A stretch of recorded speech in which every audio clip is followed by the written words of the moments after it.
Assalamualaikum warahmatullahi wabarakatuh. Kami dari kelompok 1 ingin menampilkan hasil kunjungan kami ke Museum Sumpah Pemuda dan Kebangkitan Nasional. Sebelumnya, perkenalkan, nama saya Safitri Bunga Amalia. Saya Anissa Mafira. Saya Raisa Hanifah. Saya Juhriyato Asana. Saya Alvena Tanggraini. Saya Juvina Reisha. Saya Gendaya. Dan 2 orang teman kami yang berhalangan untuk hadir bernama Fajar dan Ferdian. Sekarang kami ingin menampilkannya. Selamat menyaksikan. Setelah perkenalan, kalian sudah mengenalnya bukan?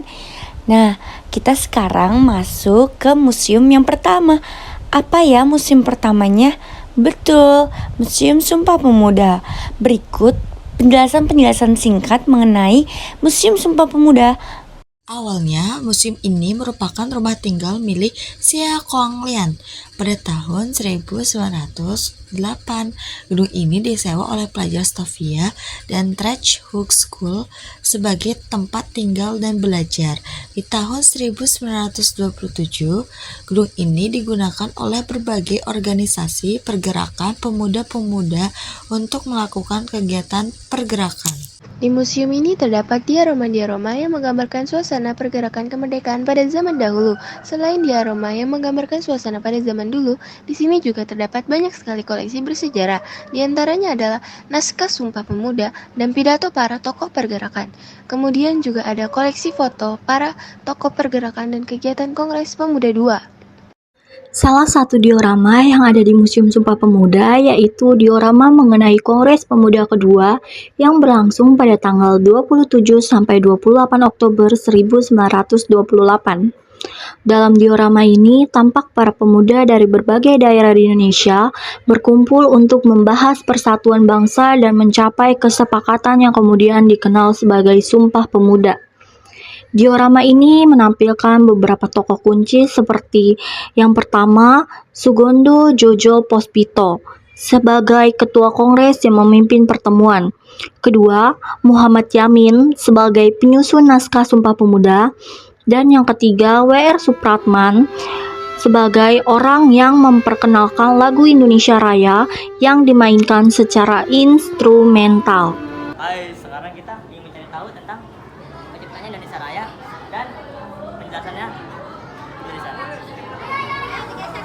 Lagu Indonesia Raya pertama kali diperkenalkan oleh W.R. Supratman pada Kongres Pemuda II yang berlangsung pada 28 Oktober 1928.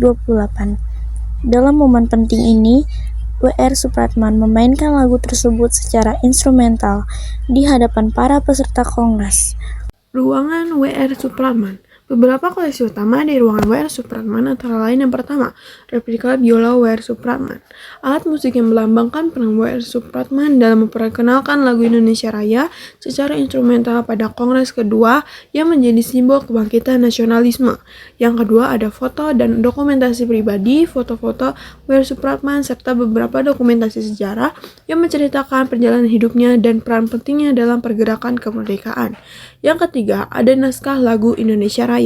Naskah asli atau salinan dari lirik lagu Indonesia Raya menjadi lagu kebangsaan Indonesia setelah kemerdekaan, memperlihatkan kontribusi W.R. Supratman terhadap identitas nasional. Biografi dan informasi karya-karyanya. Papan informasi yang memuat biografi singkat W.R. Supratman, karya-karya lain yang pernah diciptakannya, serta kontribusi musiknya dalam mengobarkan semangat perjuangan.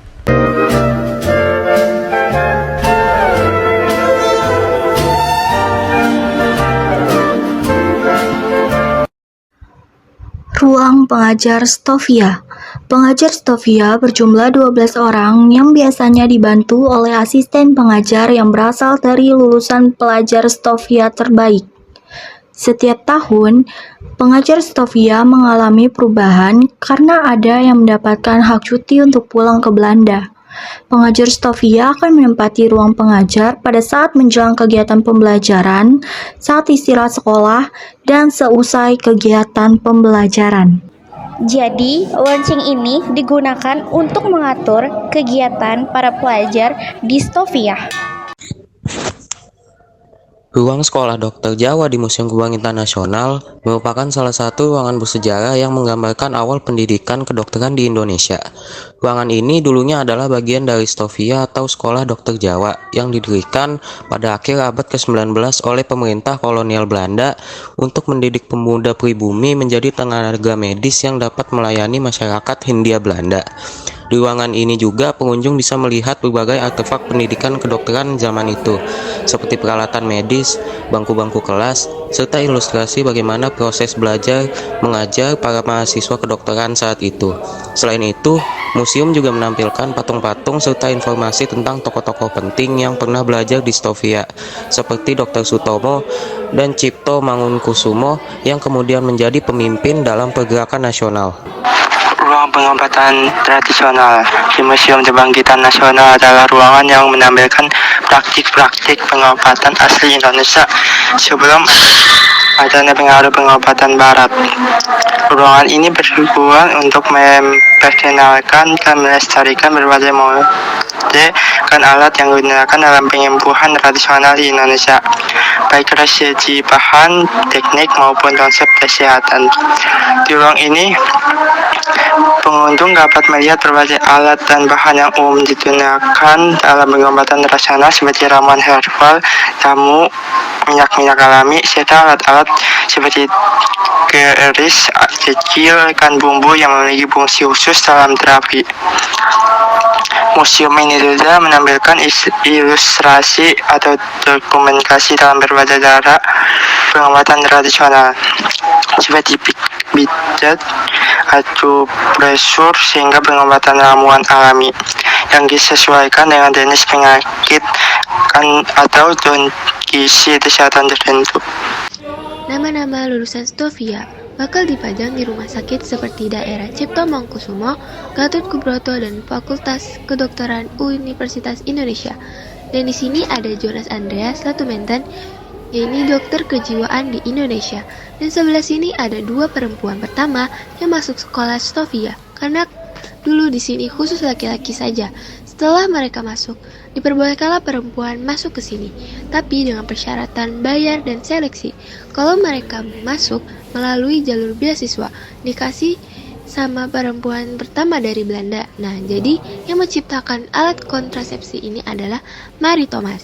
Dan di sini ada meja dan kursi asli dari Jonas Andreas Latumenten. Jadi pas dia mengobati pasien-pasien yang terkena penyakit depresi. Kita masuk ke bagian Budi Utomo.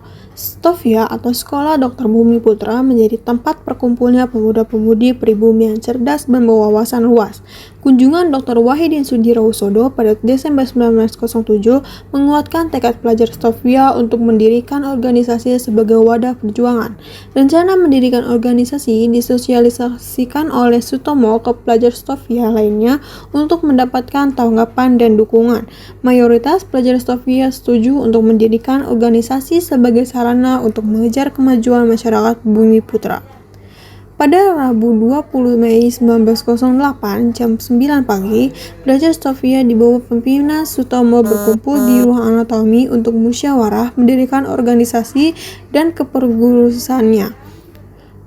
Pemilihan nama Budi Utomo menjadi nama organisasi berdasarkan usulan dari Surajit Tirtonegoro.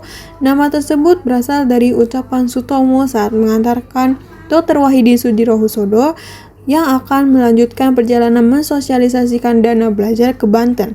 Sutomo mengatakan, "Miniko satunggaling meda melan ingkang sae nelakaken, budi ingkang utami." Ruang media pembelajaran di Stovia lebih menekankan praktek sehingga dibutuhkan media pembelajaran yang memudahkan simulasi dalam pembelajaran. Media pembelajaran juga ditempatkan dalam ruang tersendiri yang akan diambil oleh para pengajar pada saat akan memasuki ruangan pembelajaran.